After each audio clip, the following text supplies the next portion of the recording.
Терең үмүт, жалындаган көздөр, ачык жүздөр. Бийликтен адилеттүүлүктү дал ушул жаштар талап кылып келет. Алардын кайрымдуу жана боорукерлигине пандемия маалында баарыбыз күбө болдук.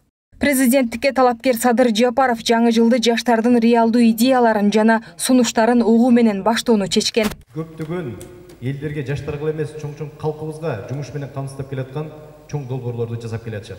Тилекке каршы жаштар арасында жумушсуздук жана жакырчылык кеңири жайылган. Буга эски жүздөр жооптуу кызматтарды ээлеп, илим билимдүү жаштардын четте калып калуусу да себеп десек болот. Ошентсе да өз алдынча аракеттенип, бизнес ачып, элди жумуш орундары менен камсыз кылган жаштары жок эмес. Алардын бири ишкер Нурсултан Кубанов. Окуучуларды IT тармагына окутуп баштоо алдында турганын айтат. Биз азыр Кыргызстанда эң алгачкы эле инновационный IT хаб ачып атабыз. Бул Кыргызстандагы эң алгачкы бир чоң долбоор. Жалпысынан $650,000 инвестиция көлөмү тартылып келген ушул проектке. Биз 1 жылдан бери ушул долбоорун алкагында иштеп жатабыз.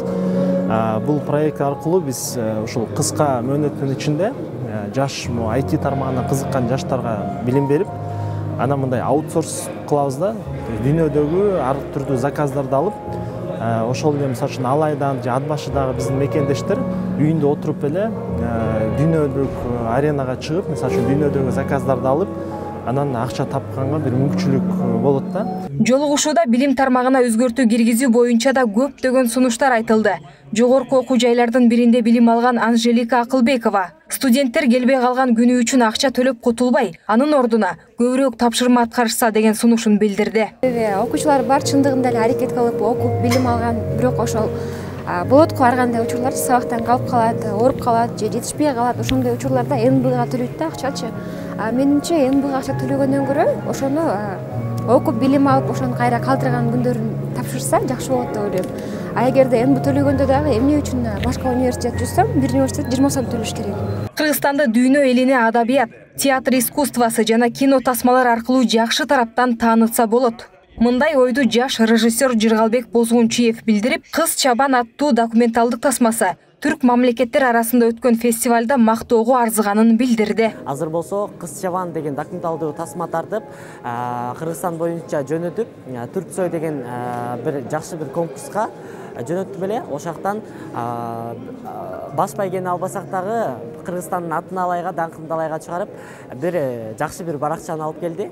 Менин келечектеги максатым ушул Кыргызстанга бир кино тармагында атын алайга, даңкын далайга чыгарып, жакшы бир тасмаларды тартып, адамдын бир кандайдыр бир ой пикирин жакшы бир келечекке буруу деп эсептейм. Ошол себептен менин максатым кино аркылуу адамдын ой жүгүртүүсүн жакшы бир нукка буруу деп эсептейм. Мамлекеттен сөзсүз түрдө жардам болбосо дагы колдоо керек. Анткени канчалык мен мисалы жакшы тасма тартайын деген күнү дагы бир жерге барганда финансовый жакка такалат, же болбосо мекемелерден тартыш керек болуп калат съемкалардычы. Ошолордун баары такалат. Ошол себептен колдоо сөзсүз түрдө керек деп ойлойм. Акчалай болобу, мүмкүн сөз түрүндө сөзсүз түрдө колдоо керек. Кыялымдагы келечек аттуу жаштар форумунун сыйлуу коногу Садыр Жапаров учурда жаштардын реалдуу идеяларына муктаж экенин ачык айтты. Ал көптөгөн көйгөйлөр эбак бышып жетилди, эми саясий эрк гана керек деген пикирде. Мындан 3 ай мурда эле октябрь айында өлкө тагдырына кайдыгер карабай, акыйкат издеп аянтка чыккан өзүңүздөр мына жаштар болдуңуздар. Анткени намыскөй жана мекенчил жаштарыбыз коомдогу болуп аткан окуяларга эч убакта көңүл кош карабайт. Ошол октябрь окуясында сиздердин үмүт мындан ары Кыргызстан гүлдөп өссө экен деген аруу тилек болду. Убакыттан пайдаланып, мен бир нерсени белгилеп айткым келип турат. Жаштарыбыздын бардыгы ошондо өлкөдөгү орун алган акыйкатсыздыкка каршы чыккан үчүн коомчулукта өзгөрүүлөр болду. Ошол кыска аралыкта кыйын абалда турган өлкөнү оң жолго салууда колумдан келген күч аракетти жумшоого арнадым. Тилекке каршы убакыт өтө тар болду. Кудай буйруп, президенттик жарышта жеңишке жетсем, 30 жылдап чечилбей келген бардык көйгөйлөрдү жоюуга болгон күч аракетимди жумшайм. Биринчи кезекте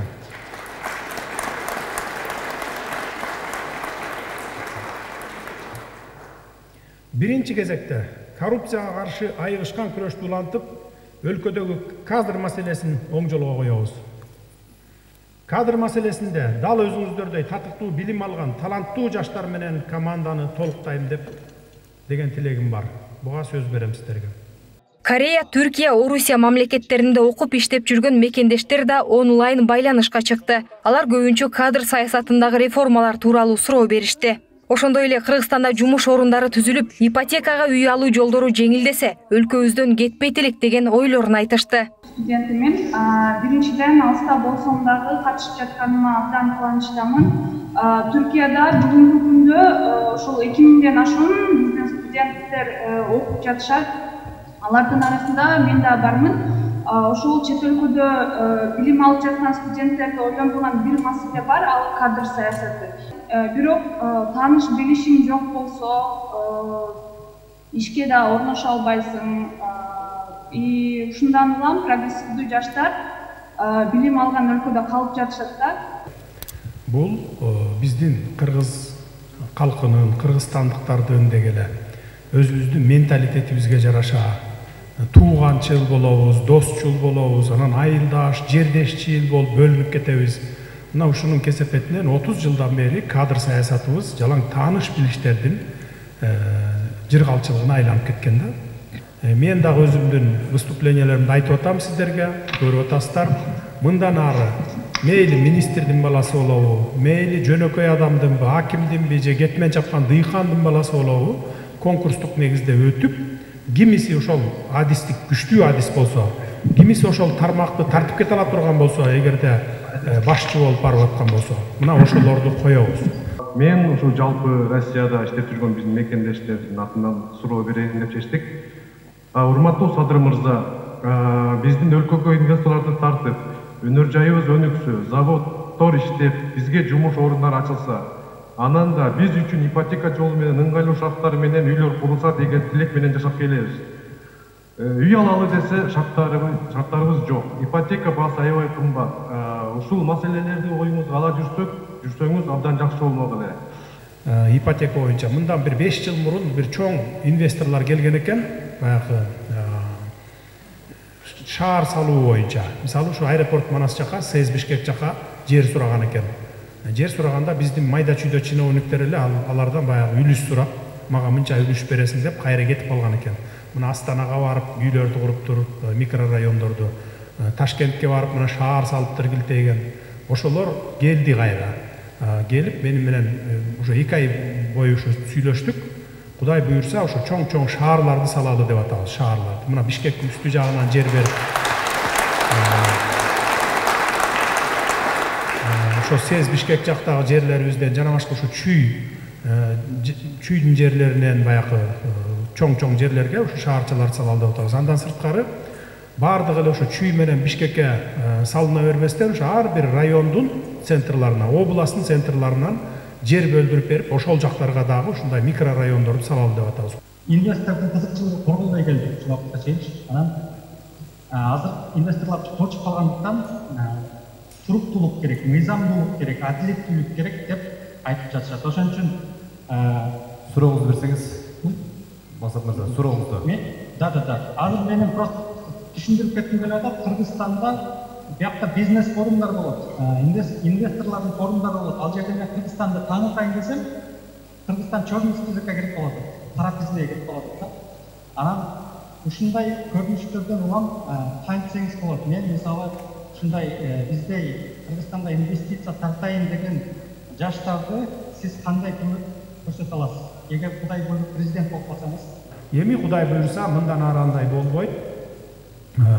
Инвесторлорду тартып келсеңер болот. Бизге ошол келген инвесторлордун бардыгы ар кайсы тармакка келип атышат. Айрым инвесторлордон 2-3 биригип бир тармакты талашкан учурлары дагы бар. Мына мен салайын, мен кирейин ушул тармакка деп аткандар да бар да. Мисалы айыл чарбасына, ГЭСтерди курууга, ушу үйлөрдү салууга мынакей талашып аткандар бар. Ушу 200 гектарлап, 400 гектарлап жерлерибиз бар экен, мүмкүнчүлүк тиги сала турган үйлөрдү шаар кура турган мүмкүнчүлүктөрүбүз. Мына ушуларды талашкандар дагы болуп атат да. Эми мындан кийин Кудай буйрса андай болбойт. Эгерде кимде ким ошентип инвесторду алдаган болсо, инвестордан ортомчулук кылып, мына мен сени кезиктирип чыгам, мага баланча сум акча бер деген болсо, алар жазага тартылат. Жыйында президенттин алдындагы жаштар кеңеши түзүлүп, актуалдуу күндүн темалары ошол жерден талкууланып турса деген сунуштар айтылды. Туризм тармагында бир топ ийгиликтерди багындырган Элдар Шабданов төмөндөгүчө кайрылуу жасады. Экинчиден, эгерде буюрса президент болуп кала турган болсоңуз, сизди ушу туризм тармагына абдан чоң бир көңүл буруп коюуну суранат элем. Эң биринчи, сиз ушу президенттин алдындагы туризм өнүктүрүү кеңешин түзүп берсеңиздер, калганын буюрса эл аралык уюмдар менен эксперттер көп жумушту кылып коймок. Көңүл бура турчу нерсе, бул 7 кадамдын бирөөсү дагы мамлекеттен каражат талап кылбайт. Азыркы кийинки ушул жылда, ушу келе жаткан жылда биз бюджетте акча жок экенин эске алып, көп мындай өзгөрүүлөрдү кылышыбыз керек. Ушу туризм ушу тармактардын бирөөсү, буюрса ушу 7 кадамдын бирөөсү каражат талап кылбайт, буюрса каражатсыз эле бул тармакты өнүктүрүп кетсек болот. Мен суроом, ошол Ак-Турпак айыл округунда биз күрүч өстүрөбүз да. Күрүчтүн түрлөрүн өстүрөбүз. Ошол жерге биз атайын машу мамлекеттик деңгээлдеги кичине завод ачылса деп, күрүчтү кайра иштетүү боюнча. Күрүчтү баягы экспорттоо боюнча шарттарды түзүп беребиз, Кудай буюрса. Анан Баткенде эң негизги көйгөйлөрдүн бири баягы сугатка суу жетпеген көйгөйлөр болчу. Муну мен барып алыбыздын жетишинче иштеп турган мезгилде барып туруп $150 миллион бөлүп бергенбиз.